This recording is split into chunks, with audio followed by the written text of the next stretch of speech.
start recording in 3, 2, and 1.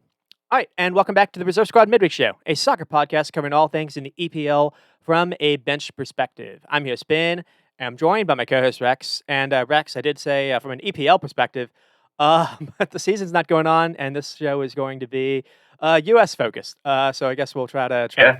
fit that in. So we're going to talk about what happened with the U.S. in the Nations League. We are the reigning holders, or we went in as defending holders, and we remain Right. as the holders, as the U.S. does go on to beat both Mexico and Canada, and we are going to we're kind of over the moon a little bit with that, and then kind of the U.S. threw a curveball with the hiring decision, and now I don't really know what to think of what we just saw, but we'll get to the Berhalter news, and we'll get to that. Europe had their Nations League as well. Spain beat Croatia on PKs, so no trophy for Modric again. That was kind of a Mm, heartbreaking too, because it went to PKs, and it even went to it went after like the fifth taker, and then right after Croatia mhm. thought they were back in it after Laporte missed. A Croatia player missed like the very following kick. And so That's right. Spain's wins their Nations League. I feel like that's kind of lame. It's like a Mickey Mouse trophy. Like give this to Croatia and Modric. And the Italy beat Netherlands in the third place game. So we'll kind of just do Yep. a quick roundup of what happened in the semis, and then we'll kind of get to the meat of it, because the meat of it is the final game.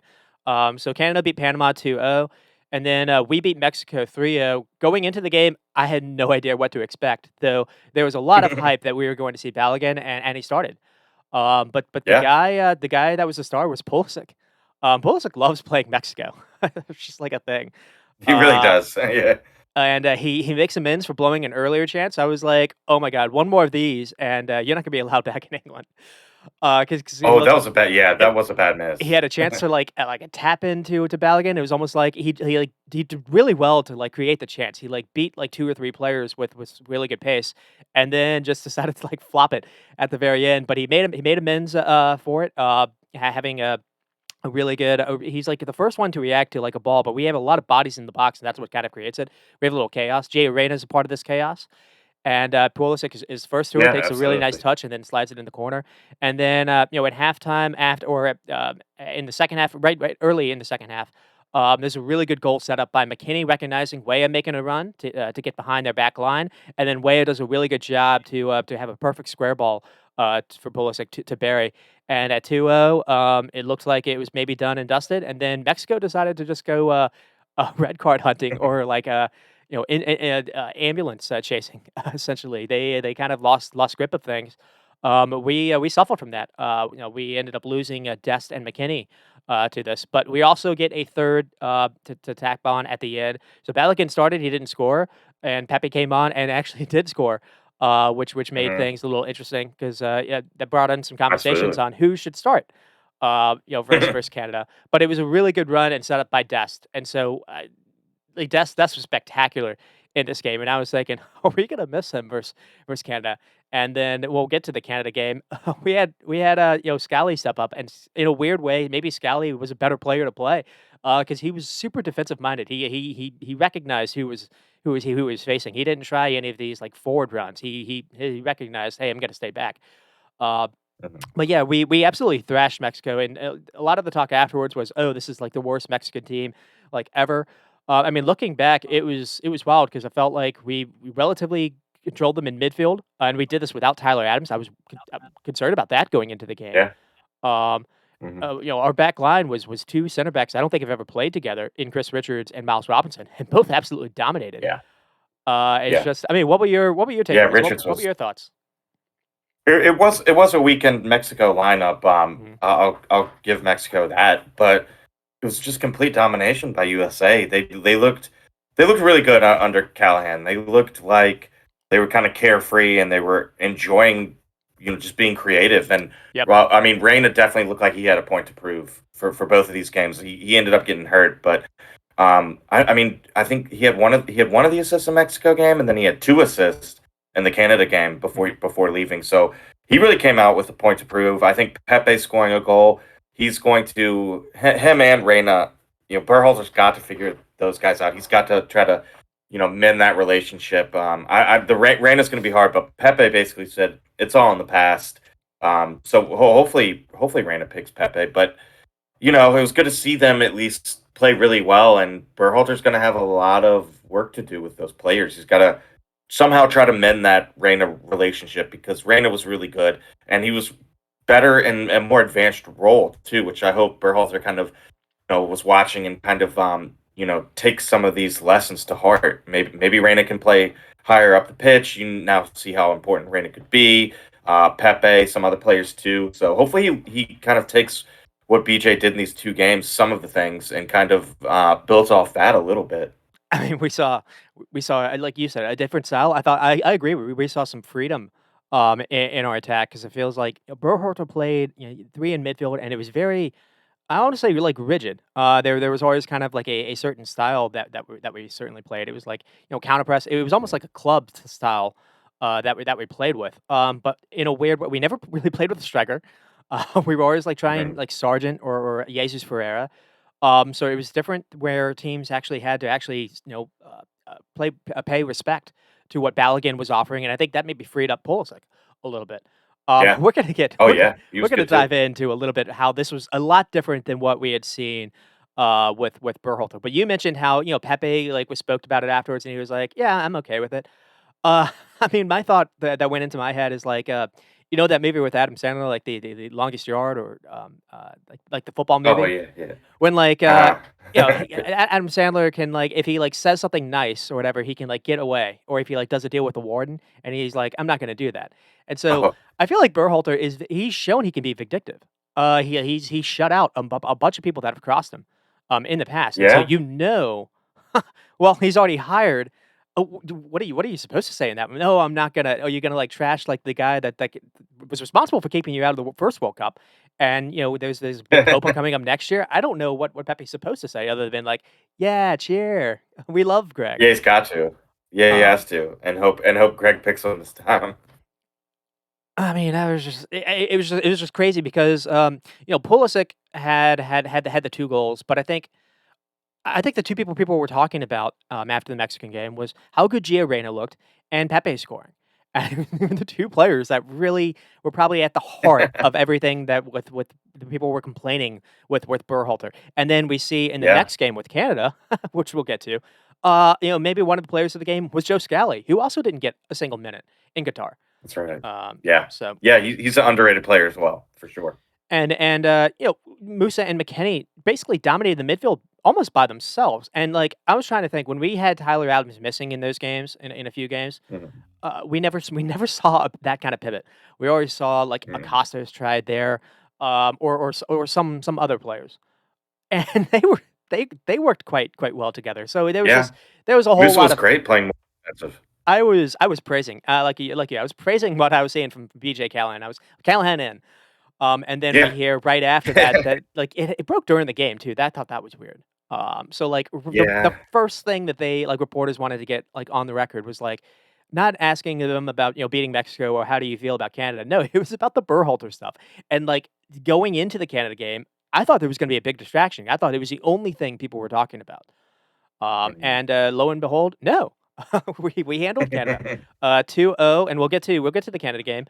Goals from Chris Richards and Florian Balogun. He didn't score in his first in his debut, but this is basically his debut. So I'll give it to him, and it's a really good goal. And he looks rapid. He showed really good pace. He was creating a number of chances. Just it's Canada's back three had no idea how to handle him or Weah. Just Yeah. the way that the runs Oh, that Wea we were too. making. Yeah. It was just we looked like you said free in our attack, and I think that was a really good word for it. So Yeah. Yeah, I think BJ was like, just go out there and do what you want to do offensively. I'm not going to really restrict you, to what you want to do. Just be creative, and it also just they looked more carefree. They weren't necessarily like playing nervous of conceding a goal or anything like that. Maybe that's a part of BJ Callahan being a confident coach. But yeah, I mean, I really like the way they played with him. I really did. I mean, I know this isn't the guy like that's going to get the job to take us to the World Cup. But I think he deserves a lot of praise. And like we said, like we hope we hope that Berhalter kind of takes some of these, what happened under BJ, kind of takes these things to heart and maybe adapts his strategy a little bit from what we saw in the World Cup. Because I mean, it was now with Balogun too. You can be a little bit more attacking than Berhalter was in the past. Hopefully, Step one, play with a striker. I think that would help. Something Balogun we to we check just that just box. just Hopefully, decided not to do. I think another thing too is Balogun, Weah, and even Pulisic. We have 3 players that basically like taking defenders on, whether or not Mhm. it always comes off, or people that like making runs. Yeah, And yeah. Reina especially. Reina was making those runs all game. and maybe they had some freedom to do that because they knew, hey, you're not gonna have a fullback making overlaps against you. You know, the fullbacks aren't gonna be wingers this game. We need to actually have them to be defensive. And I was really impressed the way that Robinson was handling that, as well as Mhm. Scally. Like Yeah. it was a completely different way than what we had played versus Canada in previous games when Yeah. we had outpossessed them in every single game before this, and it hadn't really done anything for us. In this game, it Mhm. was entirely different. Now, we only had 35% of the ball, but we outshot them 15 out of 2, I think 12, and we had 7 on target. So we only had 35% of the ball, but we were threatening with it. And at the other in the other Yeah.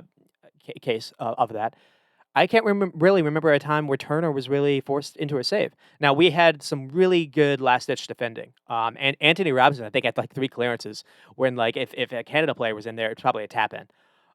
So there was some of that as well, but it's just we played 2 games, 2 different entirely different teams, because Canada has speed for days, Mexico had no speed on the wings, and we adapted how we played with different teams, and this isn't something I saw with Berhalter. I saw us playing the same Yeah. kind of stuff every single time. And another thing I want to get to before we actually dive into this is Canada set up in basically what is a 3-5-2. With Davies and Leara basically as the attacking, it's wing backs, but they weren't really playing defensively. They were their wingers. So it was yeah, and maybe Osorio or Sakio was going forward. So it was almost a front 5 at times.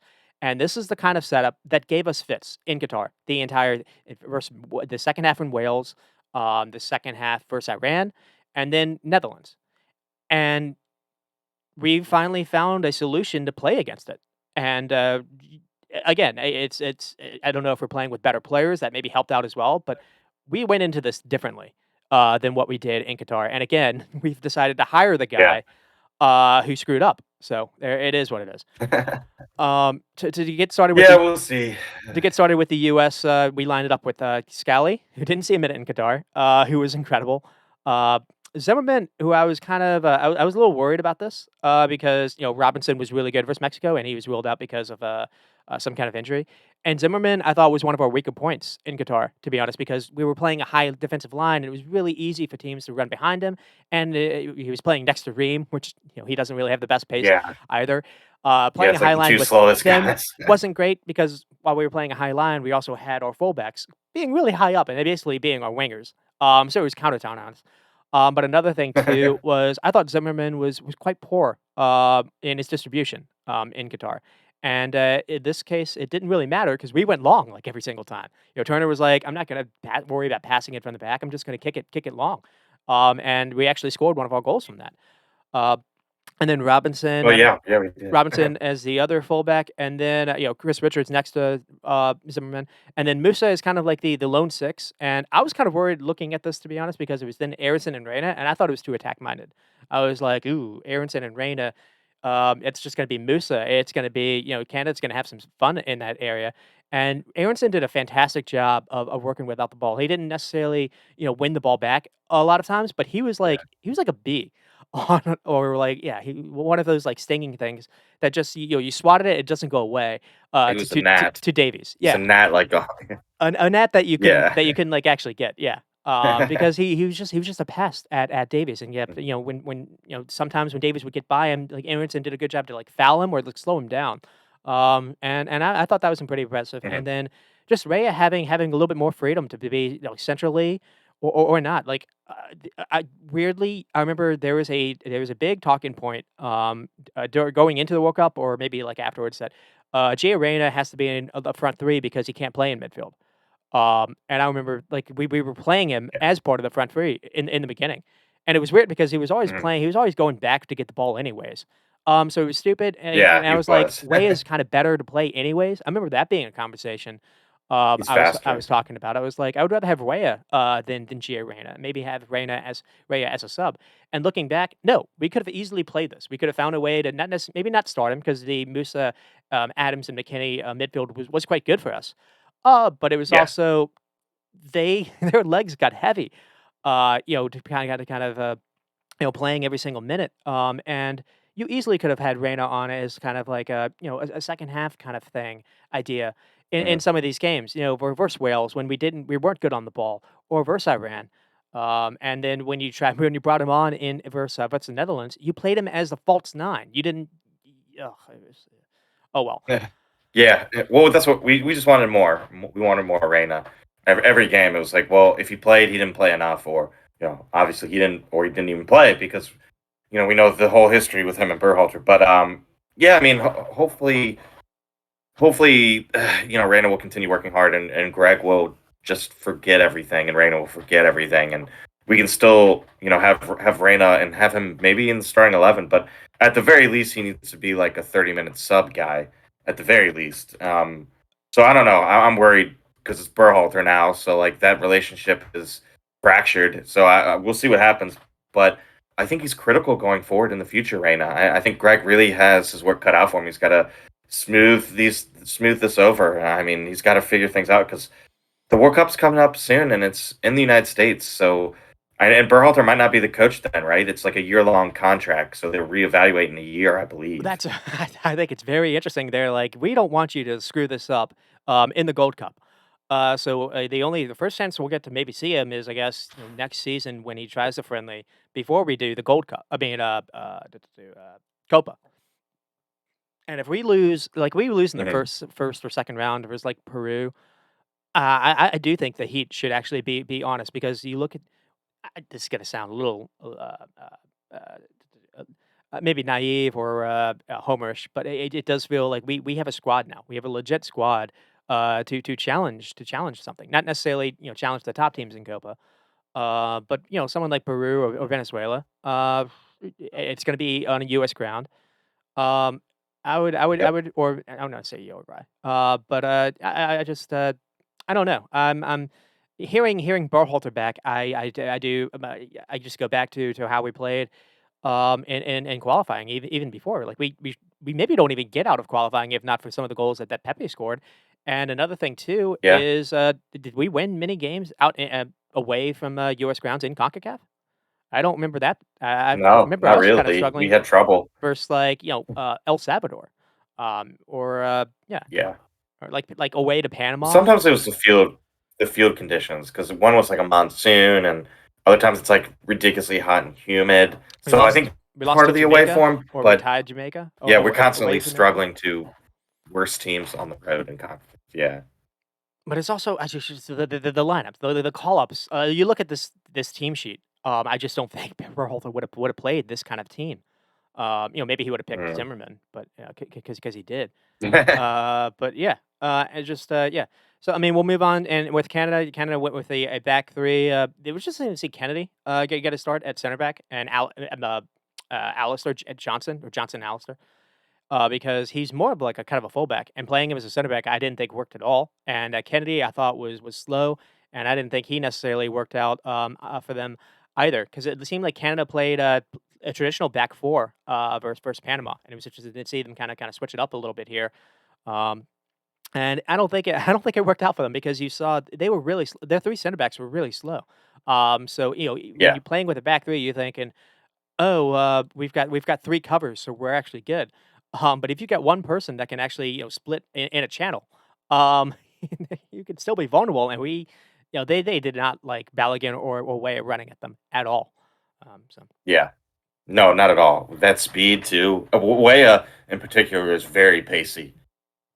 we'll quickly kind of do what we normally do. We'll just kind of do an in-depth, recap, and then touch on both teams, and then maybe touch on a little bit transfer gossip because your team is making some news this morning. I don't know if you saw the news about Rice. Mm-mm. Actually interesting news because Arsenal have maybe sent in a bid, maybe 2 bids, and they've been rejected for, like, an insane amount of money. West Ham think they have themselves a Dan over here. Um, anyways, Yeah. so the first chance does come to us. It's like a Zimmerman volley. But it's kind of set up by a long run. And then like Ray has a nice long run, and then sets up a corner kick, and then it comes off the corner kick, and then there was a chance for Canada. And so like one of the few times that we were kind of caught out, to be honest. Like Kone flicked a ball over Robinson.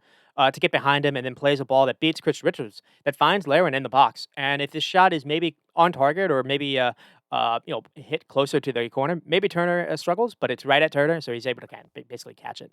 And then right after that, Pulisic lost the ball on the same side. So or that side did look vulnerable in the first like 10 minutes.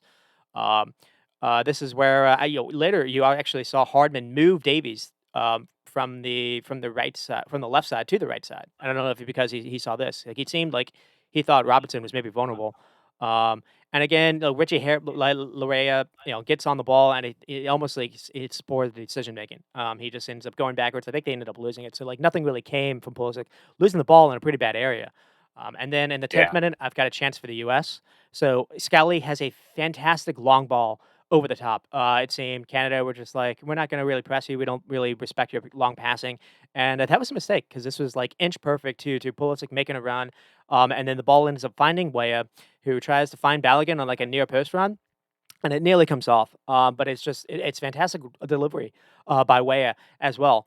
But immediate and the interesting thing was immediately following though was like a chance for Canada. So like Davies was able to get a break. He got past Scally.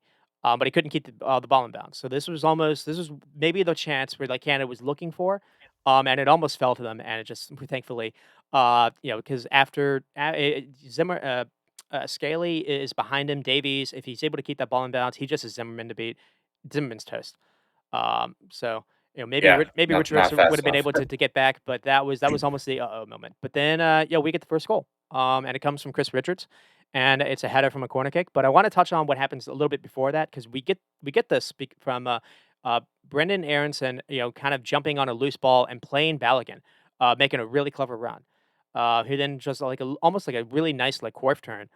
He like spins Kennedy and then tries to get a cross off, and the cross goes out of bounds. Richards scores the header, but the assist maybe goes to Zimmerman here. Jay Reyna sent in a really nice ball, but Zimmerman like drew like 3 players on him, screening Richards almost, and it basically allowed Richards like a free jump to contest the ball in, and it's a good header. Maybe the keeper could do a little bit better, but it's good power to it, and forced them to go to the ground, and it just kind of slipped under him. Um, Yeah, great goal. Great first USA goal too. mhm. Yeah, Chris Richards. We want to see more from Crystal Palace. I think we talked about it last week or 2 weeks ago. Yeah. He was injured for a long time too. So he was another player you could really tell. Kind of came out with a point to prove. Maybe it was mainly because he didn't play that much this season. But yeah, he kind of took out his frustrations in these games and just looked great. So I mean, he's trying to get more playing time. I don't know if he'll be at Palace. We'll see. But these kind of performances certainly won't hurt his cause. Yeah, and Mark Gahey apparently was getting some caps for England. I saw in some of these Euro qualifiers. So, it looks like because they have Anderson. Anderson's probably always going to have that one CB spot. So it's probably between Gahey, who's like England, international, and I guess getting England caps, or our guy. So you probably don't really favor our guy winning that battle, but who knows? With Yeah, yeah. Who knows? um, but what's weird is I have some of these notes I have is like I thought Canada shape was starting to cause us some issues. So in the 15th minute, Jonathan David is kind of running to the wide, out wide to like the right side of the field to kind of be an option, and I thought it was giving us an overload problem. And Canada had width and speed that Mexico don't necessarily have. But what's funny is on the flip side, I also thought Weah and Balogun were kind of doing the same thing to them. So it was kind of we kind of matched them a little bit, and maybe the main thing to say about them is they were really sloppy when they actually did get the ball in dangerous areas, which hurt them Yeah, because they did have a few breakaway yeah. Oh, moments, absolutely. and it just nothing really led to anything. It was either a foul, maybe a bad decision, bad pass, because it did seem like they were targeting Robinson, but they weren't really able to. Once they got past him, Robinson had really good recovery, or they weren't really able to find anyone. So Mhm. Yeah, that is true.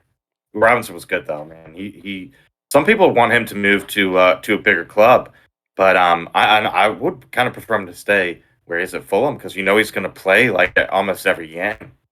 They actually said a very interesting stat, during the game, where basically they said only 3 players had created more than 20 chances and had something like more than 200 recoveries, as a fullback in the Premiership, and it was Trent Alexander-Arnold, it was Kieran Trippier, and it was Robinson. Yeah, it's amazing. Yeah, That is some company you wanna be in if you're if you're a fullback in England right now.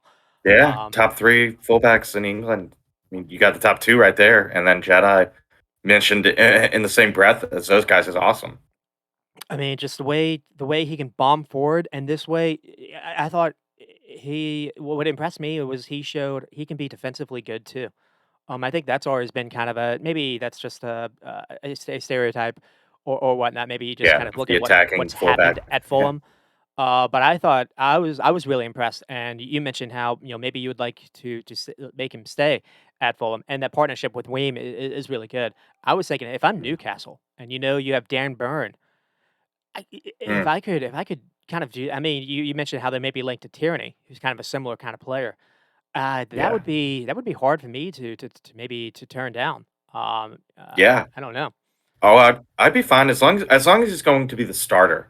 I don't really care if he goes anywhere, Mhm. just as long as he's going to be the main guy on that left side. I just want him to play a lot.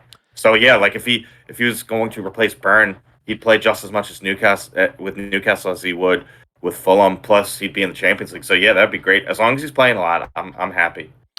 And yeah, because out of nowhere, he's like in the last like year or so, maybe 2 years, he's Yeah, kind of made that position his own. He's a if he's healthy, he's one of the few that just has a rubber stamp, a place. yeah. So He's one of the first names on the team sheet, yeah. probably. You would think. And then, so a chance for US right before the goal. Balogun with a header, he gets absolutely clattered. It almost looked like he could have taken this, earlier. He tries to like do a nice chest, and then he does get the header off. But it goes over the frame. But he absolutely gets just absolutely smashed. Going for this. But you just saw he looked threatening. He looked good, and then you really saw it on the goal. And like you said, it is the first goal for us, and it was an assist by Gio. Um, Oh, amazing! how do Yeah, amazing ball. this is one of those things where you're like, we set this guy, because of like, what his parents were doing, or because, Berhalter not wanting to just get his feelings hurt. I don't know. Mm. We'll get to that later on. But the goal starts from Weah running a header. So like Matt Turner does a long ball. And I think they, one of their it might be Kennedy. Kennedy like, just kind of heads it back towards the center of the field, and then Gio Reyna is the first one to kind of beat up. Maybe it's Estacchio. Wins the ball to header, and then Weah Yeah. has a cheek header. Raya like directs his header in front of Gio, where he can get the ball and not lose his stride. And it's important here because that allows Gio to get behind, Canada's kind of, defense shield in midfield. And so he's the one that's in front of front of everyone, in front of their like their last man in midfield. And in front of him, you have Balogun in the middle. You have Pulisic making a run on the left side, and I think it's like Brendan Aronson making a run on the other side. Yeah, Aronson. So you have 3 of them making a run at their 3 center backs, which means, Kennedy is forced to be 1v1 versus Balogun, and Balogun beats him for pace. But Oh, yeah. it's such a good ball by Reyna because, if this is hit too hard, I think the keeper can come out and get it. But it's hit just enough where it can get to Balogun, but it's, like, soft enough where the keeper can't get there in time. And then it's a Mm. fantastic finish, by Balogun. Yeah. Oh, it was a classy finish too. You got a little glimpse of how good of a finisher he is, and if you weren't aware of how many goals he scored in Ligue 1, I was watching with Katie, and I was like, he's in the top five. And I looked, and I think he was tied for fourth for Golden Boot Yeah, like with 19. he's behind like Mbappe and big names, and he scored I think 20 plus goals. So he knows how to finish, which is another thing that'll be great because some of our strikers in the past, they're not the best finishers sometimes. And then this guy, you don't score 20 plus goals in Ligue 1 unless you're a good finisher. So, I'm really excited. He fits the bill. I'm glad he got his goal early on, so to say. Like second game in, so he doesn't have to worry about like scoring. Really, he already broke that duck early on. So I don't know, man. It looks great. I'm excited for him. I'm excited for the future, and it looks like we finally have our striker that we've wanted for years. I mean, I'm gonna get to when we get to him later on. I'm gonna ask you a question of like, what do you so you, like maybe think about it later on. What do you think Arsenal should do with him? But we'll Oh, we'll we'll yeah, we'll we'll it's get to tough. that later on. I mean, I obviously I didn't see any of him in France, but I did see highlights of his game versus PSG. He had a filthy turn and a really nice finish, 1v1 pressure finish, to beat PSG. And like you look at Mhm, like those games in that league, you think that's when like the pressure you have the most eyes on you. That's when the pressure's on you. And he was able to live up to that moment as well. Um, mhm. but, what I really liked about this was once Reina was able to get behind, their last, defensive shield, we had all 3. Aronson did a really good job to recognize just to make a run. He doesn't get the ball, but he makes a good enough run, to at least force that center back to stay wide. Because if that without that run, maybe, Kennedy has, I think it's, Miller, Kamal Miller. Maybe Miller is able to cheat a little bit, and this goal doesn't happen. Maybe Miller, maybe because maybe, Balogun isn't able to, maybe he gets past Kennedy, but isn't able to get past Muller. Um, Yeah, so like that run was really big, and Pulisic made the same kind of run. So we had options everywhere. And that's really important as well. Um, absolutely. and Yeah, like you said, spread it out. the freedom. We had freedom in our attack, and just I don't think, and maybe this is harsh. I don't know other midfielders in our position would have been able to pull off that pass, because he sees it. You have to play it before you see it. Um, Mhm. so, it's just, yeah, and he's had a good turn, good time of it in Dortmund.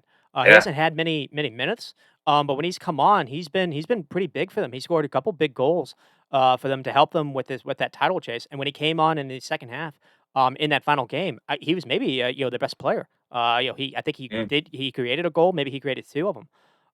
So, and he's And so he's been young. dealing with injuries this year too. He's so So young. You yeah, just imagine couldn't he's find that going to feature consistency for really. them next year. Losing Bellingham, it's Mm. hard to not see he's going to be a big guy for them. So, um, Yeah, yeah. If he can stay healthy too, he can play a lot of games. It's just that he's a little. I mean, I don't know. I wouldn't say he's injury prone, but he's definitely been dealing with some injuries throughout these last couple of seasons. And he got injured in the Mexico game too. So, wait, the Canada game. Sorry, the Canada game he got injured. So yeah. hopefully he can stay healthy as well. That's going to be key for him, especially for him to get more minutes, which is what we want. And what he wants. He's got to stay healthy. Well, I think one thing that maybe led to some of those injuries is I remember him when he was like first getting his starts or whatever. I thought he was similar to Pulisic side. I thought he was like maybe 5'10". He's like 6'1" now, maybe 6'1.5". Hmm. So maybe some of the Hmm. growing kind of late, like hurt some of his, that can sometimes like affect a player. Because Yeah. he had a bunch of like soft tissue issues, like one by one, Mm. which hurt. And then I think this one was Canada was a contact one. It was kind of a Yeah. weird injury. Um, Yeah. Yeah, because he was limping pretty hard after the game, but I he mean, had he didn't look too concerned he had about an it. air So yeah, it cast probably on, is but just that like a doesn't knock. that just could be to stop the swelling. But Yeah, yeah, hopefully. Yeah, I don't uh, think it was too bad either, Ben. I don't think so. So that's good news. And he's got some time off yeah, and so because yeah, he's not going to be involved with the Gold Cup. now. Uh, s- No, so unfortunately. did we see? Berhalter is I don't know if Berhalter's in charge. Maybe we do see a little bit more Callahan. But anyways, Yeah, right after conceding though, Canada maybe did look threatening to equalize. So we get caught. It's like the 35th minute. I don't necessarily know when we score, but I've got the 35th minute here. Estacchio does the ball that sees it's either Larea or Davies running at Scaly, and Estacchio can't put the right power on it. So it allows Scaly to win the ball instead. But if this is Davies, or if the ball is actually sent in, I think it's Jover. Because it's just Zimmerman to get past, and he probably does. And then I've got 2 quick, Turner saves, in, like, the 38th minute. So the first one is Stacchio from distance, who does a really good job to, like, win the ball back, so this was a little bit unlucky on our end. But the second from, Larin, and this maybe should have been Davies, 'cause it's a good save by Turner. So, like, what happens is Larin, gets on the wrong side of Scaly, and he has a really good pop of power, like, to the near post. So it was funny how like they tried to move Davies over to the other side because they thought Robinson was kind of the vulnerable spot. Canada's two best chances maybe came from the other side when they were able to kind of get past Scaly a little bit, and it did force Turner into a save. This is a good save. It's near post. It's hit Yeah. hard, and Turner didn't have much to do this game, but he did have to make this save because it's going in the post or going in the corner. Mhm. Um, Yeah, Turner was good. I mean, Turner did what he had to do in these games. and Got then got the 2 clean sheets too. And then it wasn't just a save because right after that, Canada were able, the ball stayed in bounds, and then there was a cross like sent in, and Robinson's there to kind of just stick a leg out to prevent Jonathan David has a tap in if he doesn't do this. This was huge, um, and it was Yeah, maybe oh, Jonathan David too is another one that was I think David was 3rd in, League One for Golden Boot, so, hmm, he's a proper striker as well, and the US dealt with him fantastically. yeah. I was gonna say one of the notes I had was like our League One striker did better than yours. Yeah, he did. uh, Actually, maybe two of our players because I thought Weah maybe outplayed Jonathan David, different Yeah, position and yeah. whatnot. Still, um, Way just looked so much more threatening though than Jonathan David did. yeah. And then there was kind of a half chance for Canada. Again, Jonathan David here, and I feel like he messes this up. So like it looked like we were trouble here because Musa is on the far side of the field. Is like one of the few times when he was out of position.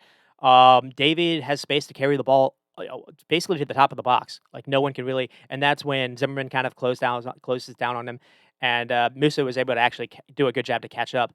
But David can't find a teammate here. I feel like he had the chance to try the Giorena pass, to be honest, to Kyle Lowen, and he doesn't pull it off. So this is sometimes this is what a game comes down to.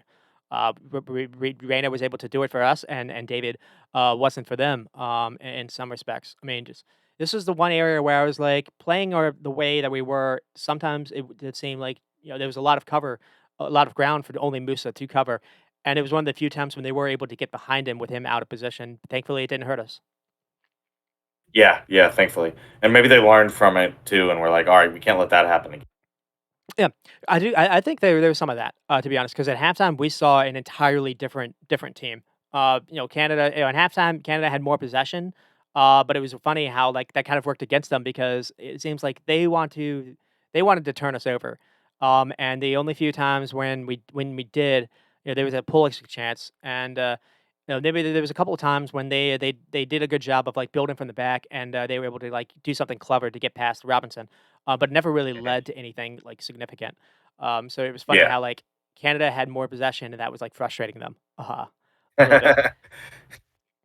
And Yeah, then they just couldn't get their counter going, and they got some pacey players to threaten in the counter. yep. So, but they couldn't really do it because they had all the possession. And the way it did seem like we were significantly more pragmatic, I guess you could say. In the second half, we lined up, and even the commentator even like noticed it too. There was like, I think Mo Adu was the co-commentator, and he basically Yeah. said there was a 30-yard gap between the back line, the midfield, and the front line. Essentially, maybe Balogun was trying to like do some like fake pressing, verse. But we really didn't care when their center backs had the ball. We were trying to block it when it came from the once it crossed midfield, and we weren't really allowing a whole lot of gap to make runs in behind us. The ball had to be absolutely perfect to do that. And they struggled. They struggled a little bit with that.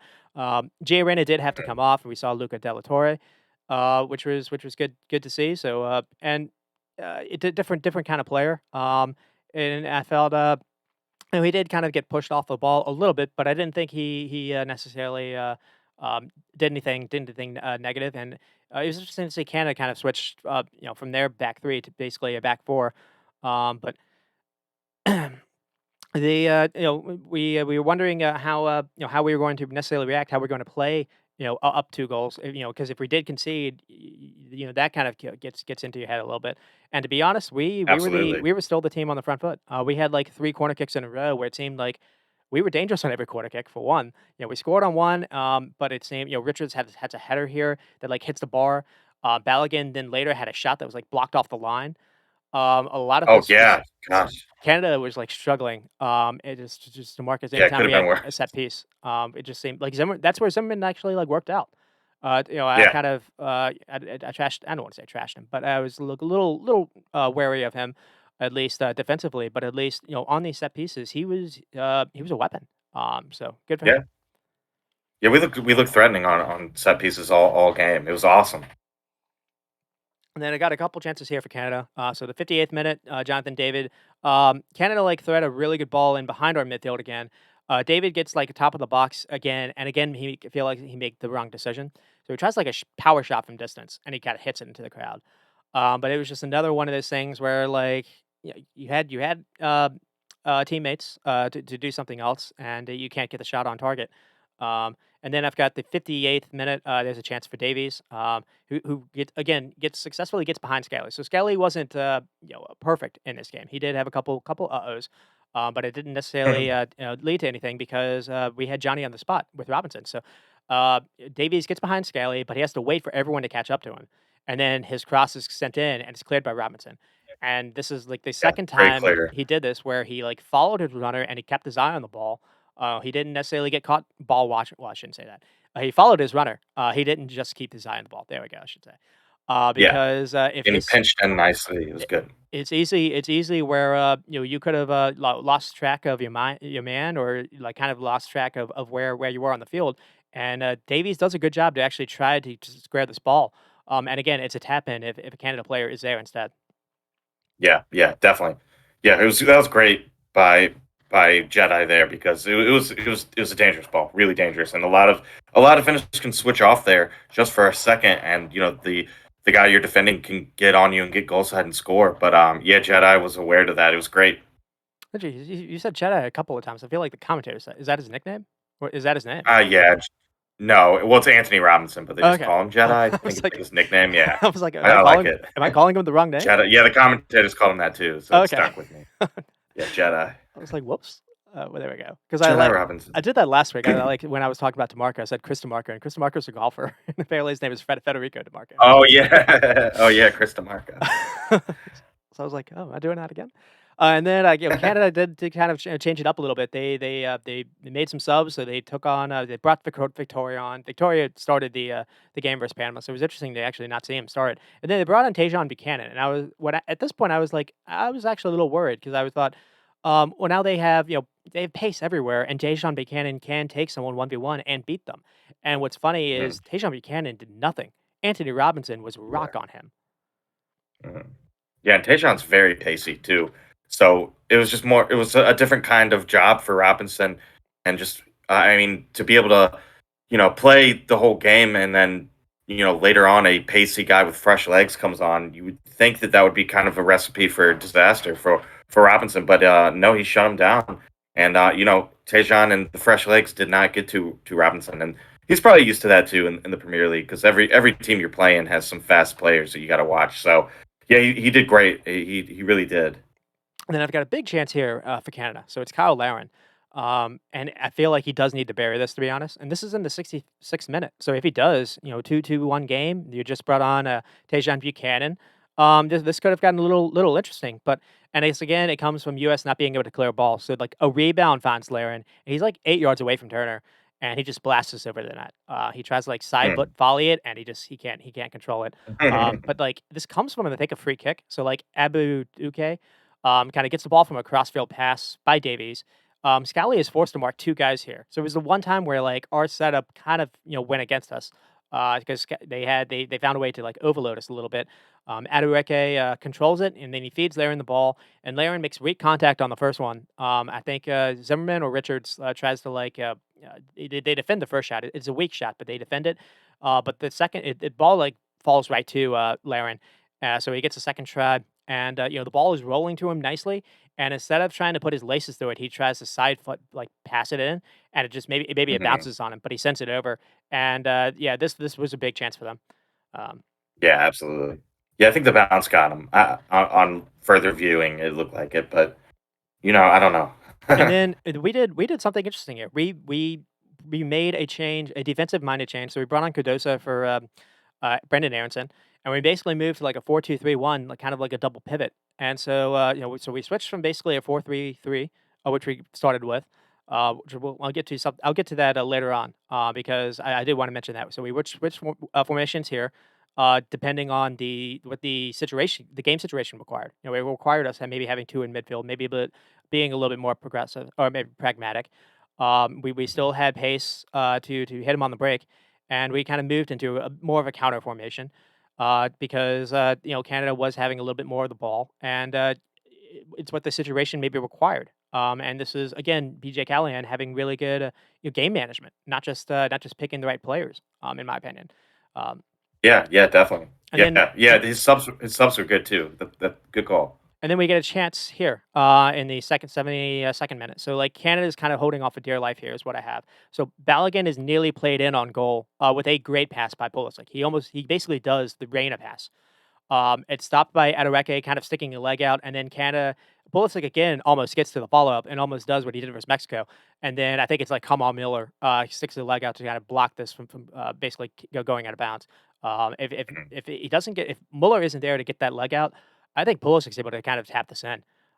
So Yeah, yeah, I think so. Definitely. and then we brought on Pepe for Balogun, and Canada brought on this guy Cavallini for Laren.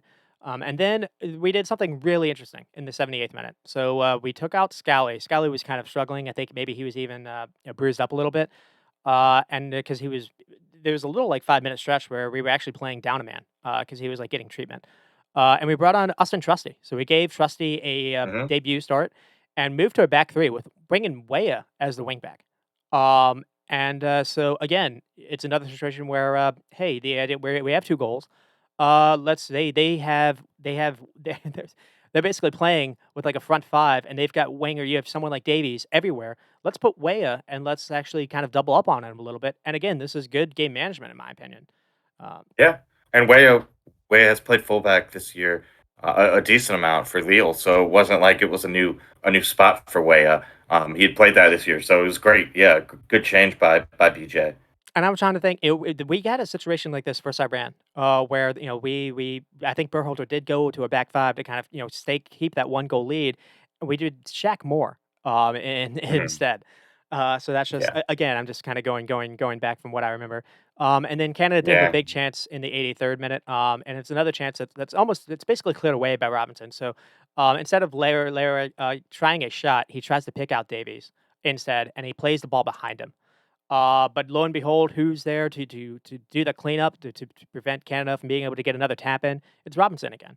He did this 3 times, yeah. Hmm. and Hmm. Reina basically helped with the 2 goals. I don't necessarily know who man of the match was.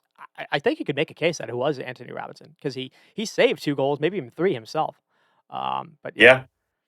Oh, definitely. Yeah, you could definitely make a case for Jedi, but who? I guess was it Pulisic, or was Pulisic?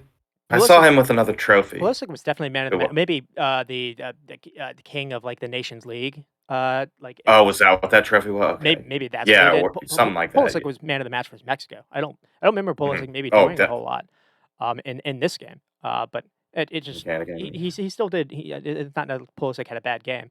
It was just Right, just not compared to Mexico. Yeah. yeah.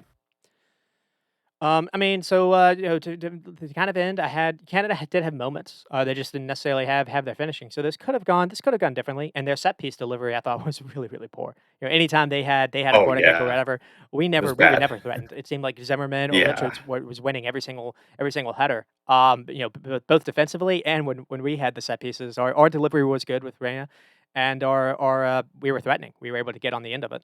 Um, yeah, definitely. so let's see. I think we kind of went over some of the tactics. I mean, the interesting thing is this was different than Greg Ball. So I think maybe that's kind of the thing to kind of touch on is definitely the way we were playing our fullbacks differently. It was you can have the ball a little bit more where we're not going to necessarily have our fullbacks be our wingers. Um, Right. and that puts Yeah, on we a have little bit actual more wingers. puts on a little bit more onus on the attacking players because maybe you don't have a fullback, doing an overlap, so you actually have to beat your man, 1v1 yourself. But we were able to do it, and so yeah, there were a lot of things that I liked here, to be honest. And again, I Yeah, me too. A I lot f- of good things. I feared this matchup coming in because it was the profile that gave us trouble, in November. Um, Yeah, yeah, yeah. In Canada, we got smoked by them in November. yeah. And so, I mean, we scored 5 5 goals in these 2 games.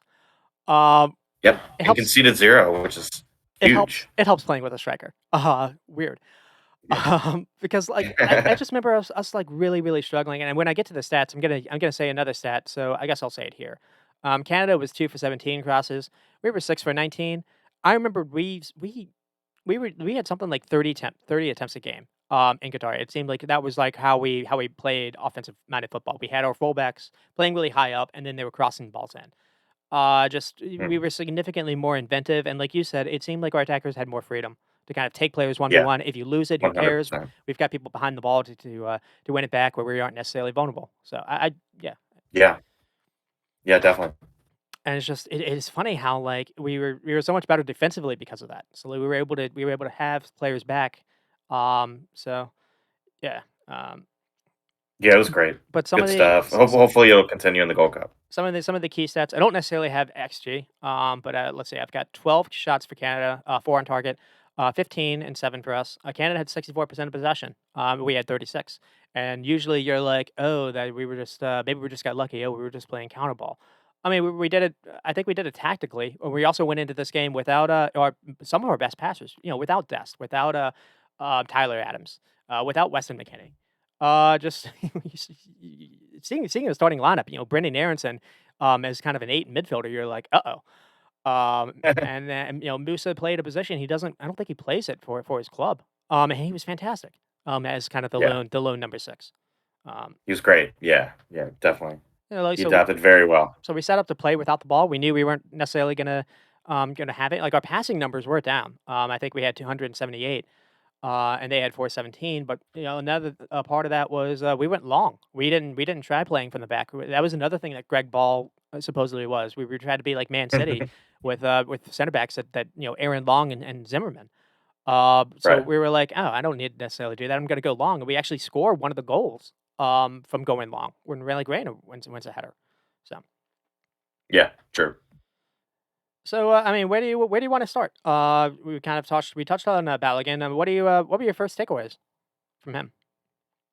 Oh, he was brilliant. He's what we've been wanting for, calling for years. He's finally the striker we need, and it was huge to be able to get him to flip commitment from England to the U.S. and Hmm. it's a really good 2 matches for him. Like we said, he won a trophy, he scored a goal, so it's a really good start for him. It's a really good start for Chris Richards as well. Um, so yeah, so hopefully there's a lot of he probably won't be at Arsenal. So wherever he goes, it's kind of like like other players on the team. We just hope he plays wherever he goes. We hope he plays a lot. Because you saw how good he can be when he actually is the main striker at Rams. He Hmm. scored 20 plus goals. So yeah, I don't know. He's not. I don't think he's going to stay with Arsenal. But wherever he goes, we just hope he plays and continues this kind of form because he's going to be crucial for us in the World Cup. He's finally the striker we want. So he just needs more playing time. Hopefully, at club level, he plays a lot, and he wouldn't get that playing time at Arsenal. So I think it just makes sense for both parties to let him go, and hopefully, he goes somewhere where he's the main guy again. I mean, I need to go back and look at what formation I guess they were playing at Reims. But if he like you said, if he was the lead striker, he wasn't necessarily played out wide. Though it seems like he can maybe play out wide with the kind of pace that he has, and he did a Cruyff turn in the box that made me go whoa. So he doesn't and he did one of the chances in the second half. He there was a ball that was like basically bounced to him, and he had a fantastic first touch and then turned and got the shot off. So it seems his touch is very, Mm, very good. It seems like he's not just like a pacey guy that needs to have a lot of space to like run behind. It seems like he can be good in tight areas. And if he showed versus Reams that he can be the lone individual striker, and he's got a possession, the ability to be also a threat over the top and also be good in tight spaces. That to me seems that would be valuable. That would be yeah, I guess sellable. Or I'm saying yeah, someone should want him, basically, because yeah, definitely. You would think so, at I feel least. like those are rare qualities, especially to have so young, and you're already Yeah, definitely. and he showed he can put stuff away. He's got end product, so Oh, absolutely. Good finish. He's a great finisher. So it's what we need. It's what we wanted for a striker for a long time. Because sometimes, a lot of people, a lot of teams like playing with a formation that, it's easy to play. It's easier to score goals when you're played with someone. You're like a second striker, as they say. It's a lot Mhm. harder when you're kind of isolated sometimes. So Yeah. When you're the only guy, yeah, it's a lot. yeah, and a lot of teams like doing that. City kind of like do that with Holland because that allows you to play a little bit more people, behind the ball, which leaves you less vulnerable on counters. Um, Yeah, true. So I want to touch a little bit on Gio Reyna, and then we'll dive into the stuff later because again I was told that he couldn't be a midfielder in our super important Greg system. But I saw him. He was going for the ball in deeper areas, and he actually had defensive work rate in my opinion. He didn't necessarily get caught out where he wasn't just like marking anyone. He wasn't being lazy. He was putting himself in duels. But another thing too was there were a couple times where it seemed Canada was trying to press him, and he did a very good job to spin around and avoid a couple people. He's got really good dribbling ability, and it's just amazing we weren't actually trying it a little bit before. And Yeah. Yeah. Musa playing in a different position that any kind of touch or bad touch or mistake is magnified. He was tremendous. And for being as young as he is, I thought he was I thought he was aggressive. He made the right challenges when he needed to. He had a good recovery pace. He's someone that I think impressed. And then you mentioned Chris Richards and Scally. Both were really tight. Like anytime Canada were trying to like feed a ball into someone, I thought Richards was really good at if there was a gap somewhere, he was really good to like run out and like stop it. Stop the stuff like further from goal than necessarily before it gets to you. And I didn't think his distribution was necessarily poor either. So you're right. He's someone that definitely impressed. Yeah, totally. And then with Weah, outside of Pulisic, he's like the only guy that did score in the group stage. So we mentioned how we think Robinson's maybe undroppable. Pulisic obviously. It feels like Weah is undroppable. He's kind of made that spot of his own. Like the runs and work rate he has. And it feels like he can play out wide. He can cut inside. He tracks back, has good work rate. We were able to see him play, wing back a little bit, and I think he actually did play fullback or defense wing back for Lille. Yeah. And I think I Yep, saw he definitely. played at times. He played on the left side and the right side whenever the situation required it. So he seems like a nice utility player that we can use him for a lot of things.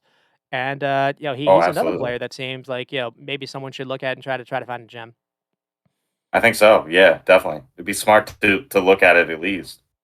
And so, I mean, I guess we'll kind of get really dive into it. I mean, how do you think we should react to these two nation leagues games and how we've seen the team play first under Anthony Hudson, where we scored. It took a while for us to kind of get going because I think we didn't do anything in those January games. But I remember it might have been the first like Nations League kind of window. We scored something like I don't know eight goals in those two games. I remember like one of them was like 7-7-0, where Pepe scored a couple. So we're a couple games now. We're trying a new system, trying Gio Reyna in a different kind of area. Playing with the striker, it was Pepe. Now it's Balogun. I mean, how do you feel about this? I feel pretty excited. Mainly, I mean, the Balagoon just changes the game for us, Mhm. and then watching Reina these last two games too, just makes me feel really excited. We'll still have Callahan for the Gold Cup, so we'll see what he can do with mainly MLS players, and then after that, it'll be Berhalter, who we already mentioned he has a big job to do. There's no doubt about that. He's got some players that might not really like him, and he's got to figure out how to get them back in the squad because we need them. We need Reina especially playing because we saw that in these two games. But other than that, I'm really excited. Balagoon has really lifted up my spirits and has given me a lot more hope now that we actually have. Well, we thought we had some strikers beforehand, but Balagoon just changes the game. I think so. Yep. I'm excited. I'm hopeful. I kind of wanted, honestly, didn't really want Greg. I kind of wanted a European manager, but now that we have Greg, I'm gonna support him and the team. But Yeah. I hope the team still kind of plays like they've been playing under Anthony Hudson and under BJ Callahan. I hope they still kind of play with that attacking flair and that attacking threat, and Berhalter doesn't pack things in like he kind of tends to do. Yeah. But we'll see, we'll see. But I'm excited.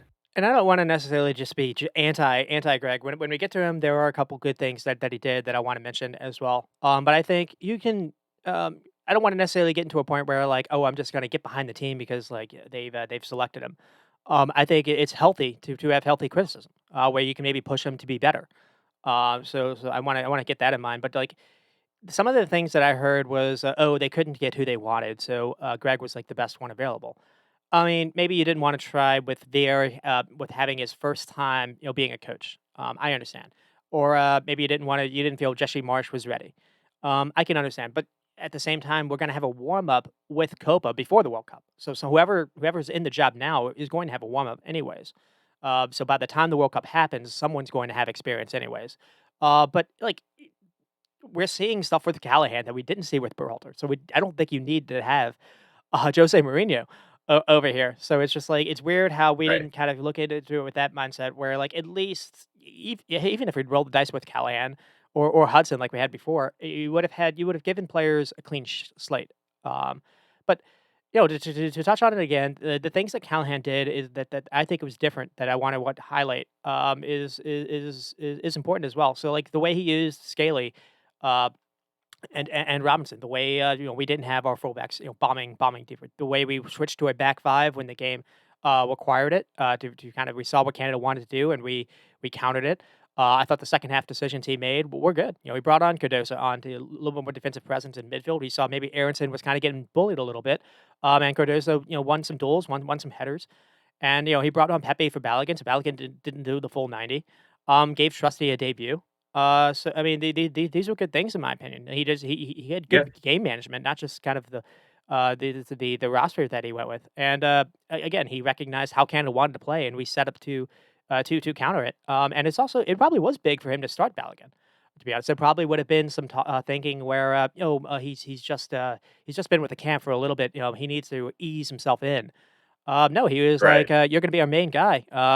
Go for it."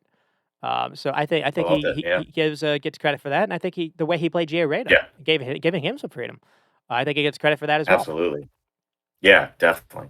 And these things just I think deciding to just throw in Balogun too just gives Balogun a lot of confidence. Because BJ is like, oh look, we'll just throw you in, get your feet wet, let's see what happens. And I mean playing those two games will give him more confidence than, just being with the team and practicing and maybe getting a couple cameos off the bench. Now, he actually like played a very important role immediately. So yeah, I think it's good, and it'll just help him settle down into the squad even more. And he already looks pretty settled down. So yeah, they're big calls by BJ, and I think they were the right calls, smart calls. And your first game is Mexico. That's not the easiest game in the world. And Mhm. Balogun maybe didn't necessarily. I don't remember him necessarily having a shot, and it did seem some of his touches were a little off. And Pepe scored. Pepe scored a really good goal. To be honest, and he didn't go reactionary where he was like, "Oh, now I'm going to start the goal scorer," where it's like, "Oh, I've got to score every single time." He stuck with Balogun, so maybe that gave Balogun a little confidence going into the game as well. But like the main thing was we were flexible. So I keep mentioning how we tried different formations in certain games that required it. I remember us doing something different versus England, where we played like a 4-4-2. Where we kind of played with two Mhm. holders. And we kept Dest a little bit back for build up. But we went back to like the same formation versus Iran and then versus the Netherlands. So it's like you don't. The way I look at formations, I put this note down is like some are good for controlling games in the middle. Some are good for like final third actions when you have like a cam. Some are defensive setup. And some where you want more control down the wings. But you don't have to stick to one all game, especially with five subs. Like you can change whatever the Right. circumstance requires, and I don't think Yeah. Berhalter did that enough. Yeah. Yeah. Me neither. Yeah, that's true. He was a little bit more rigid. Wasn't as flexible as BJ has been. And we beat Canada without Dest McKinney and Tyler Adams. And it's Canada's side, like you said, that did dump us a little bit. I thought it was interesting how we decided not to press them like mad hyenas. When their back three had the ball, we were like, you can have it. To be honest, like it helped being up a goal. But it seemed like we recognized we were trying to deny that space from basically the halfway line and on. And I thought we did a really good job of that, and we also did a really good job of limiting the space behind our fullbacks. So it made that long ball over the top. a lot harder, and Canada obviously set up to where they wanted to have that kind of they wanted to have that kind of ball over the top. They wanted to have, they put all of their pace on the wings. And I thought, from the Canada's Mhm. perspective, they really hurt not having someone that could, thread a ball a little bit in the middle, where Yeah. that was just kind of, they put all their chips out wide and it didn't work out. Um, right, and so we'll get to the Greg stuff. So things I'll give him credit for. So he successfully got a bunch of dual nationals, and he kind of started this because I don't know if you remember this stuff with the Klinsmann and Bruce Arena, but there was a lot of ugliness that happened in like 2014, 2016, maybe even 17, where you had people like Alexi Lawless. I think the one of the women stars, uh, like the female that had one of our like the big scores. Um, they made comments where they didn't like the idea of dual nationals coming in and playing. They didn't think they were American enough. Maybe that's the reason why we weren't necessarily having success because they weren't born here. They don't want it as much as us. There was a lot of ugliness about that. And so one thing that Berhalter Mhm. did was he was like, screw that. So we're gonna get Musa, who's been amazing. We're gonna turn Des from Holland or the Netherlands. We're gonna get Pepe, though he might have screwed that up. And now we have Balogun. And so like we don't necessarily do the best job. We're 300 million person country, and we don't do the best job, I think, of like actually developing school. It's good to actually have it developed in other countries where they actually have coaching and academies at such an early age Mhm. where they're not playing striker ball or they're not playing high school high school soccer or college soccer. Wasting that development. They're actually learning how to learning a little bit more tactics, learning a touch and game situations. And so why not take advantage of that? So that's one thing I can give credit. I can give Yeah, Berhalter credit true. for, significant credit for. Um, he was able to get us playing Mhm. differently, where we did have a mindset where we need to have the ball a little bit more. And we had the idea of when we don't have it, we want to have it back. So like he got us to press almost like a club team. I remember there was a lot of praise about that from some English commentators that were watching us after the England game. And that's not easy to Mhm. do Yeah. because you don't really have us for that long. And he did find a way to find a complementary midfield three with Musa, Adams, and McKennie. So these are all things that are good. He got us playing. You're trying to build possession from the back, and it took a while for us to. We had some growing pains, and we got it with our keepers as well. And that again, that also took us some growing pains. So those are Oh, things that yeah. that that Took us that a while. those are things that are good, and, he did win some trophies. Did you win, the Nations League, last go around, and did win a couple Gold Cups, and, we did advance out, in the group of Qatar. So those are good things he Mhm. did. So Yeah. Yeah, it something wasn't like it wasn't didn't do terribly. right, right. I think if we didn't the main criticism I really have is too oftentimes the call ups and kind of the player selections I thought were off. And what's weird is Uh, yeah, I've got uh, criticisms before the GN news, and like the thing is, if Berhalter had set us up for the next guy, I don't think I would have trashed him that much, to be honest. Where I feel like he was brought in to create something, to create a foundation, because he did do a good job of creating a foundation and set us up for the next guy. A bit like Ole Solskjaer, I guess for United, in some respects. Maybe you could use someone else. Maybe like Mhm. I don't know, Unai Emery for Arteta. Um, but it's I don't necessarily know if I want to go an entire another cycle with him. You won. Usually that doesn't work out for a lot of teams. Not just us. Second cycles aren't necessarily easy. And two, he's burned bridges. But anyways, uh, the thing I want to touch on is before the Geo news, just sticking to the football. He constantly before the World Cup, he constantly kept experimenting with the backline and keeper, which really bothered me. We were playing, qualifiers or friendlies. We never once had a consistent CB pairing or keeper. He'd be like, Turner gets Mhm. a couple games, and then all of a sudden, Steffen's back in versus Mexico. Like in our big games, it seemed like Steffen was like our number one guy, which, you know, that was also weird. All of a sudden, he wasn't even like invited anymore. Um, but Yeah. we Yeah, never that was weird. we never saw Tim Ream, before the World Cup. Tim Ream was doing stuff, for Fulham. We never really saw him in a US jersey. And, Mhm. yeah, so, I mean, and it seemed like another thing too was he seemed to treat the Gold Cup as, like, a way to build up a C squad. And we never really took it that seriously. We did win with it, but we did discover Matt Turner with it. I guess you can say that. But after Pepe made a big role in us qualifying, because we struggled to score in qualifying, Pepe got a couple big goals for us to get some 3 points. And out of nowhere, it seemed like things were good and dusted. We shut him out, and all of a sudden started playing Jesus Ferreira, which is really weird to me. I never really understood that. Mm. Pepe made a That was move weird. from Yeah, that was Augsburg. bizarre. He wasn't necessarily doing great with Augsburg, and then he moved from Augsburg to uh, Gert, one of the clubs in Holland, and there he actually did start playing a little bit, but it seemed like the damage was done. But the excuses for that never made sense for me because it was like, oh, Pepe's gone like X games without scoring for us. I remember that being graphic being said, and that's how people were defending it. It's just Ferreira did Right. nothing other than after the it's just Ferreira scored like 4 goals versus like Guatemala or Granada. And, like, it was just Mhm. Jesus Ferreira kept getting picked. It was just annoying. And then we get to World Cup, and it was all of a sudden Sargent is back. And, there were a couple times where Sargent was shut out during camps. I don't know if you remember that too. Yeah. Yeah, I do remember that. And just, It's just weird. Yeah, it weird. really was. Head scratching decisions at times. And then, during that friendly window versus, like, Japan and Saudi Arabia, we saw Aaron Long and Zimmerman, tried out and struggled. Struggled with the free defending, and then Berhalter picked both, for Qatar. Zimmerman was it's not really fair to go with Zimmerman. It's just him and Tim Ream didn't necessarily feel that great. I thought Carter Vickers actually was really good versus Iran. It was weird we didn't see him versus the Netherlands. Um, Mm. and it feels Yeah, like true. I didn't feel like he managed, our players' minutes that good in friendlies and qualifying. There, Gio Reyna had had a real long stint being injured for Dortmund. Then he finally got healthy. And we had an international window, and it was our first qualifier versus El Salvador. And Gio Reyna played all 90 minutes and got hurt. And it That's was it right. it was stuff Yeah. like I don't think we even saw Jay Reyna after that. And then Pulisic, there was a time when, like, Pulisic got hurt kinda playing too many minutes as well. Um, That's right. Yeah, I remember that. and then so we get to Qatar, and so, like, Berhalter decides to leave off both Pepe and Sibachu or Pifak, uh, for Jesus Ferreira and Haji Wright, a guy that played 50 minutes the entire, cycle. If you thought Haji Wright was maybe a guy we should look at, you should have given him a little bit more time to actually play with the team. You had 2 years.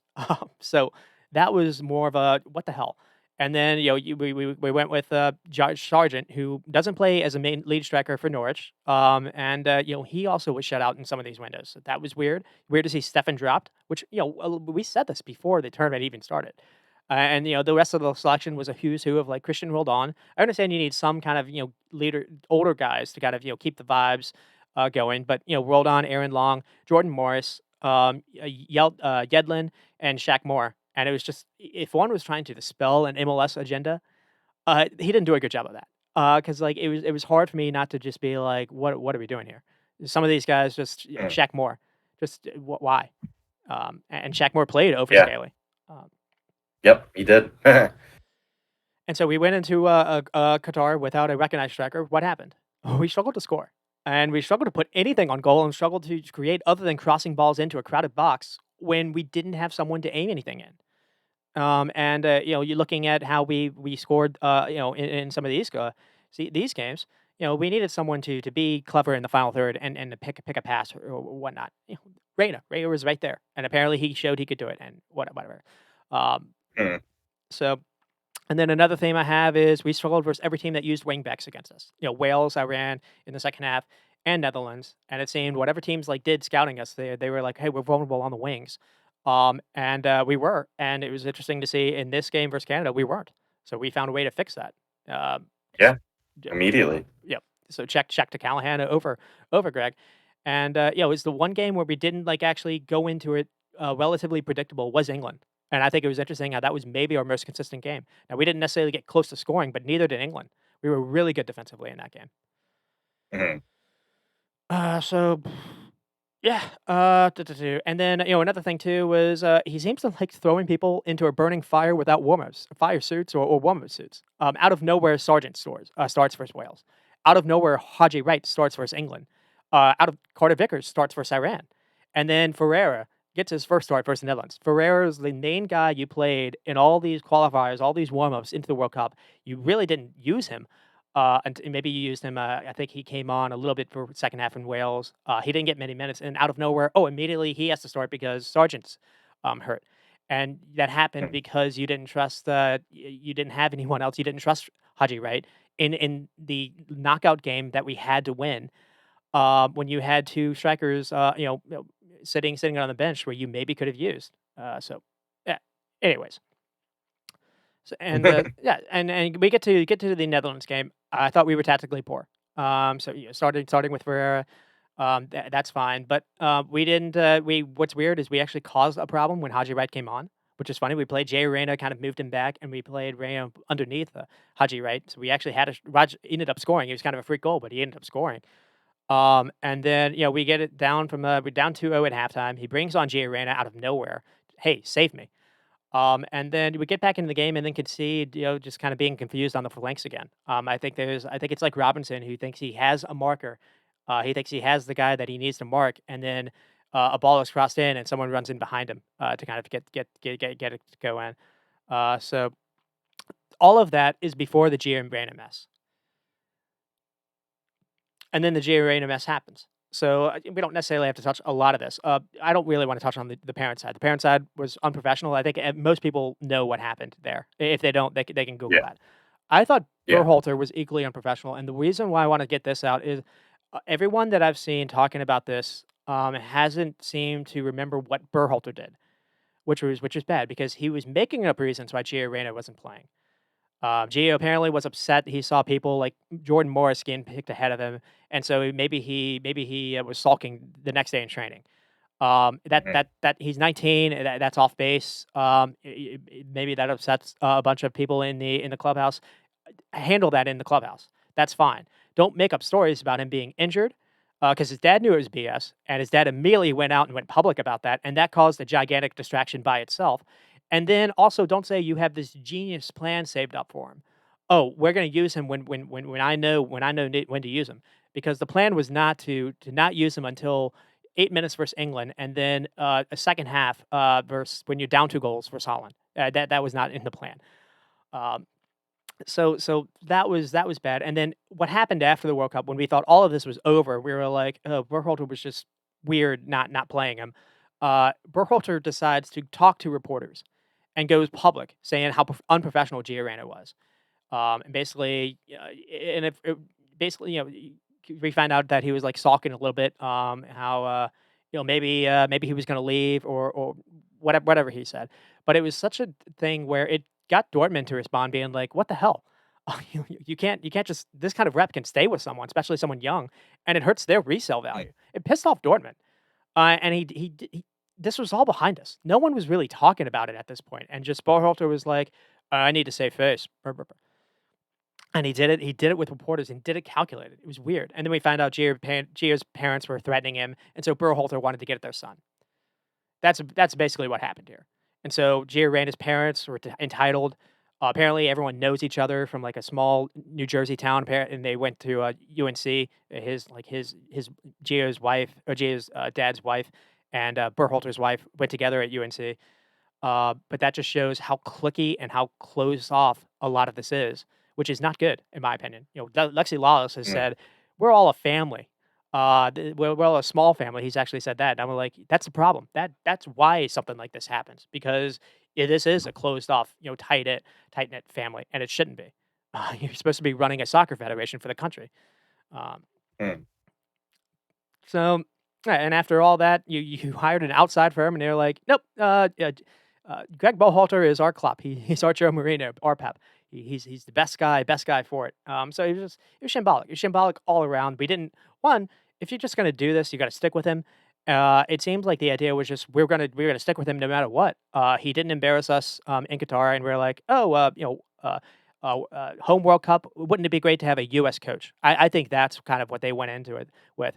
And the reason Mm. why this was put on the back burner is because the Gio Reyna news came out, and they're like, because Gio's mom sent out some personal information about Greg from his past, and they're like, "Oh, we're gonna this is kind of a put a speed bump into this." But I guess that they looked into it and they're like, "Oh, this is it seems everyone is fine with it." I think that's kind of messed up as well.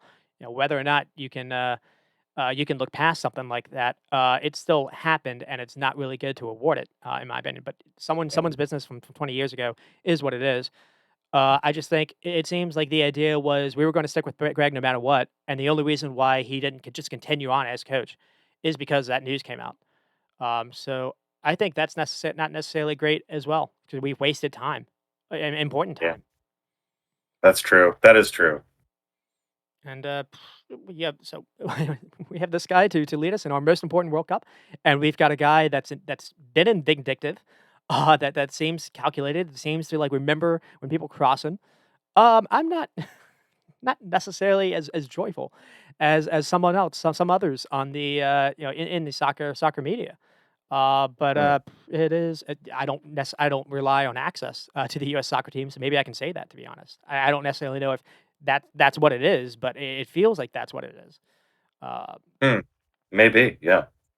but I don't know. We'll see. Greg will have his due, and he'll have his way to shut people up, with Copa next year. Because if we don't have a good Copa, there's no reason to not go ham on him, and really try to put Yeah, pressure to switch it up because we'll still have 2 years to change this. yeah. But seeing this, I'm expecting to see Kate Cowell over like Tim Weah. I'm expecting to see Jackson Yule, Jordan Morris, Yedlin type players again, because that's Mm, what we saw before. And it's not to downgrade or to attack those players.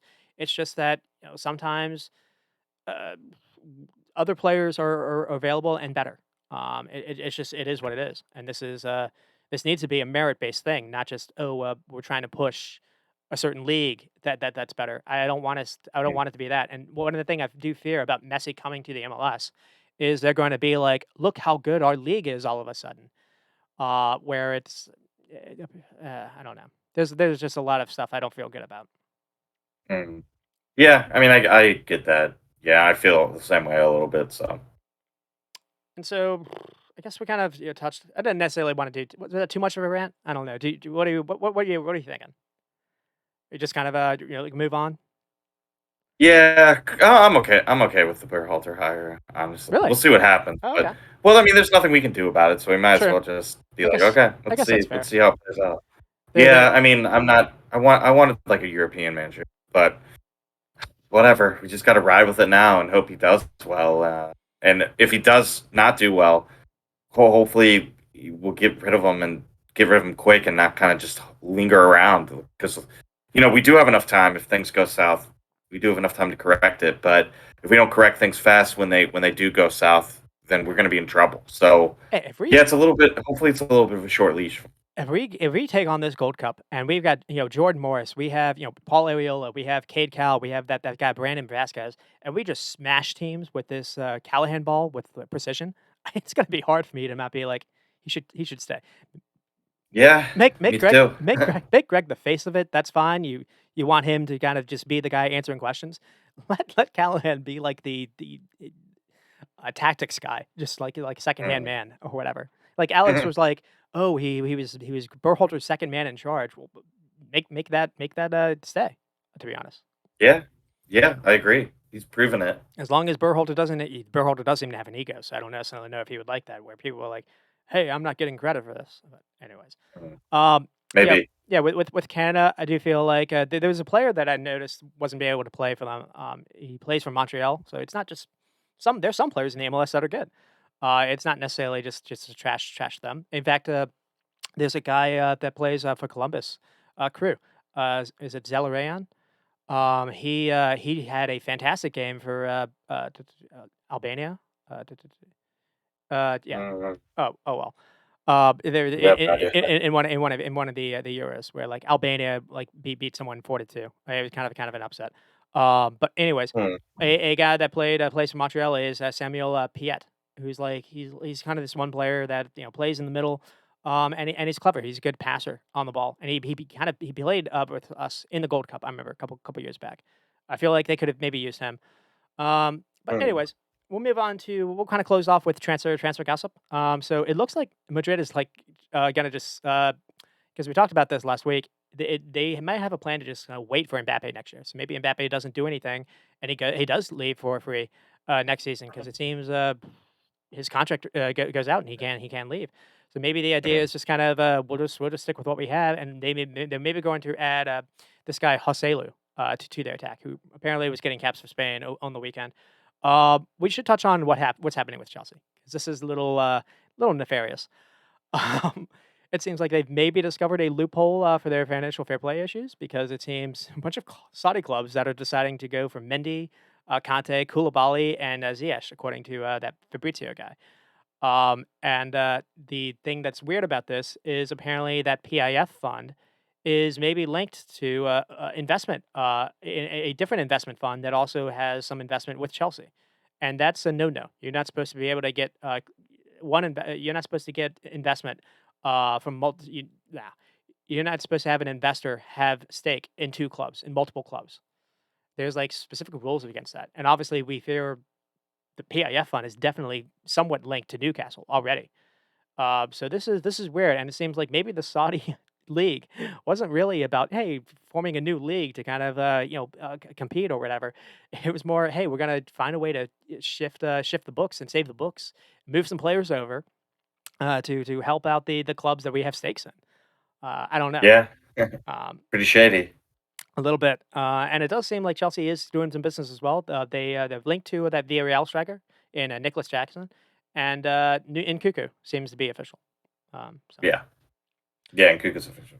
but it's weird. Like it doesn't seem like they've been linked to anyone. Especially if Conte is leaving, it doesn't seem like they're linked to a defensive midfielder. Maybe they're Caseta. It seems like people think I say that, yeah. that's where he's going to land. But Yeah. and we'll quickly do Liverpool, and then we'll have some fun with Arsenal. The Kefram Turam and Kone links seem to be saying. It's kind of annoying because both are about to play in a U21 Euros, and maybe they aren't going to be moved until then. And if they both like shine in the U21 Euros, then the clubs are going to be like, oh, we've got a star. Well, that'll be another zero to that. I don't necessarily know, but True. both are really good at like True. playing as like a number 6 and number 8, kind of advanced 8, kind of hybrid players. And they both looked really good in that U21 game versus France that I saw. Um, Hmm. but what's weird is after watching Van Dijk for Holland, is I think they need to look at maybe getting a left foot center back, not necessarily to replace him, but someone with pace, because it doesn't seem like he can run anymore. To be honest, like Hmm. the goal that Yeah. they end up losing this on is he doesn't want to get tight on Chiesa. He's too worried on closing him down, because it seems like he doesn't like putting pressure on it. He can still defend. He can still uh, when he's squared up, and he's in front of someone. But when he has to track back, it's scary. So you need to find a way to supplement it with pace a little bit. So you've got Kanate on one side. If you're going to stick to a back three, there's this guy Mickey Vandenberg of Wolfsburg that I think would be interesting, and then there's another guy Inacio, who's playing in Portugal, which I think Hmm. Liverpool could look at. And then to look at Arsenal, we'll have some fun here. I mean, the links to Rice continue to be strong, and the links to Havertz seem to be strong. Yeah, unfortunately, I don't really know why they're going for Havertz. I'm not happy about that. But yeah, Rice would be huge, but it's looking like it's going to cost a lot of money Yeah, for for real. Arsenal to prime away a ton. So we'll see what happens. I don't know. Uh, They've submitted two bids, right? And both have been West Ham turned down. supposedly turned down a 90 bid plus bonus, so maybe 100 million bid. And Damn. it's not always done all at once. It's worth saying that Mm, it can be in installments. But still, right. just West Ham I think they're trying. They think like Man City or Chelsea are going to eventually come up. So they're trying to like Mm, do a bidding war. But that seems so much for this guy. yeah. I don't know. Like, yeah, it's wild. And the links to Havertz. I'm curious. Do they see Havertz as the Xhaka replacement? They could play him in like midfield or play him as a double 10. I have no Not idea. not Yeah. trying not trying as a striker. Right. It's interesting. It's very weird how they've seen something in him where Arteta wants him. So I don't know. Hmm. Yeah, it is weird. Maybe they can figure something out for him, but I don't know. Yeah, we'll see. I just don't. I think they could spend that money somewhere else, personally, or Because on someone else. But he's got height. He's got a good touch to him. I feel like him, and he can be clever. I feel like him and Odegaard working in maybe his double tens. That would be interesting. And he can make those runs into a box, and he's tall. He's good in the air. So I don't know if that's thinking, but He is Um, good in the air, it yeah. is it is it is interesting, and I saw another name that they're linked to, that maybe, again, it's that Fabrizio guy saying it, or actually this might have been Ornstein, is, Mhm. Ajax's, Timber, which Yeah, is that'd be very, great. very interesting. I think you guys maybe need him. Well, obviously, you need Rice, but you need him because I think this makes a little bit more sense to play him in the way you've been playing Ben White, because I don't think Ben White is a makeshift right back or can play, inverted.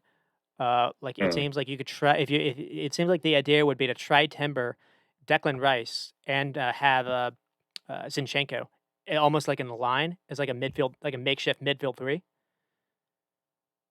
Are you good, Rex? yeah. Okay. So what Yeah, do you wow, what happened? oh, you just like it froze. What do you think of that? I mean, that would be good. That would work. We'll see. They're also linked with Lavia.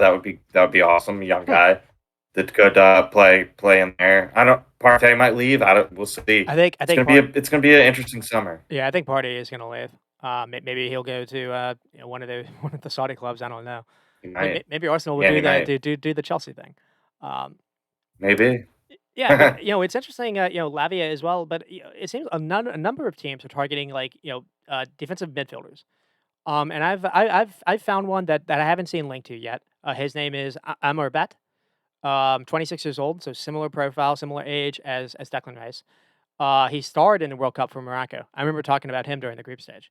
And I thought he had a good season for Fiorentina, and I thought he actually outplayed Declan Rice in the Conference League final. But it's just weird to me Yeah. he's not linked to Barcelona or PSG or Bayern or or Dortmund or even a Chelsea. And it feels like this guy could maybe be Right. got at for a relatively good fee. 26 as well. He's mobile and he wins a lot of duels. And he Hmm. played for Fiorentina, and Fiorentina was the number one or second best possession side in Serie A. So he's not just a defensive. He's not a liability with the ball at his feet. I'm Yeah. surprised. I'm surprised we haven't seen him linked to a little bit more clubs. Hmm. Yeah. Maybe. I don't know. Oh, well, there we go. And then to I quickly mean, he's touch. good. He's good, but there's so many better players than him. First, I would say, but yeah, I mean, he's really good. It would be a sneaky pickup, maybe. Oh, it's just it seems everyone. Yeah, Barcelona. I don't necessarily. They don't think Frankie De Jong is the number 6 guy, and they're losing Busquets. I don't think they think. Uh, they brought in someone from AC Milan like a year or 2 ago. I don't think they necessarily trust him, so I don't know what they're gonna do at Barcelona. PSG have really, they have Verratti, but it seems like and they Fabian Fariz. I don't think they really trust them. To be honest, Mm, Bayern haven't had a number 6 in all this time. They've been trying Kimmich and like Goretzka is like a double pivot and it doesn't work. So, and Dortmund, Dortmund, I feel like maybe you're kind of in the same boat. So I don't know. mm, After Casado, Rice, and whatnot, it seems like the pickings are a little slim. There's a guy at in Portugal, Fiorentino Luis, who is maybe fit the bill, but he's also really expensive. And Manuel Ugarte is maybe another, but he's also again probably expensive. So I don't know. yeah, Um, yeah, definitely expensive. and with Man United, it doesn't seem we had some fun last week with the ownership and maybe Mbappe. That's probably not going to happen. They're chasing Mason Mount. Maybe they get that across. It looks like they maybe lost Kim May Jay to Bayern. Um, uh, I don't really know what they're necessarily doing. They're probably not going to get Kane. Maybe they're trying to do something with like Real Madrid. Maybe they're trying to wait for Kane to join them next year. I don't necessarily know.